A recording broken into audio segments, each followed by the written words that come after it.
Did you know how the highest Himalayas were formed?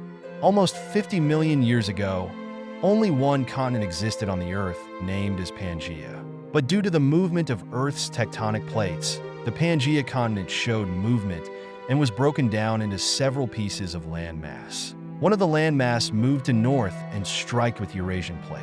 Due to the huge collision between two landmass, a large mass of land raised over the soil surface, converting to Himalayas. If you are interested in this type of content, subscribe to your channel. The first humans to climb the Mount Everest were Norgay and Edmund Hillary in 1953 through the Southeast Ridge.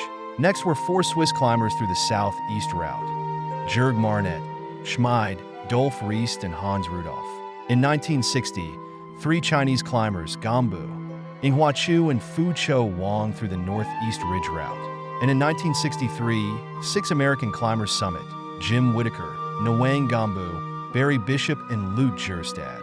Through the Northeast Ridge, Tom Hornbein and Willie Unsold through the West Ridge and descended through the Southeast Ridge. Climbing Mount Everest is one of the deadly challenges to exist. It is the tallest mountain in the world, over 29,000 feet. As climbers start to get within striking distance of the summit, they enter an area known as Death Zone. The zone is the area over 26,000 feet. So many accidents and fatalities have in that zone, and it deserves the name in this respect. A very narrow 3-day window of low wind conditions opens up for climbers to breach the death zone and head towards the summit. Once one have crossed the death zone, he have third the oxygen he have at the sea level, at which one's cognitive abilities are jeopardized. Retinal hemorrhages and cerebral edema can occur. The majority of the deaths have occurred in this dangerous oxygen-deprived zone.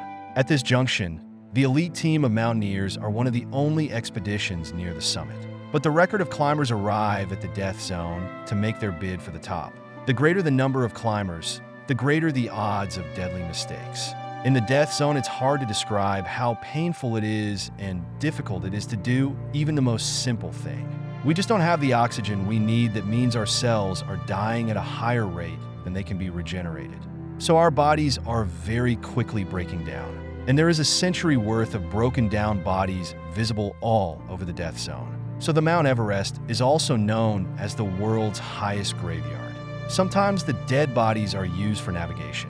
The atmospheric conditions up high on Everest preserve everything that is up. There is no freeze and thaw and no decomposition. No one brings down the bodies back because the idea of bringing back them is almost unimaginably difficult work. If one is killed in the mountain, they will stay there. But the more than 300 deaths on the mountain have not deterred ambitious climbers. The both sides of the mountain have issues, but the Nepal side issues are many times worse. Nepal has no regulation about inexperienced climbers who are paying to climb the summit.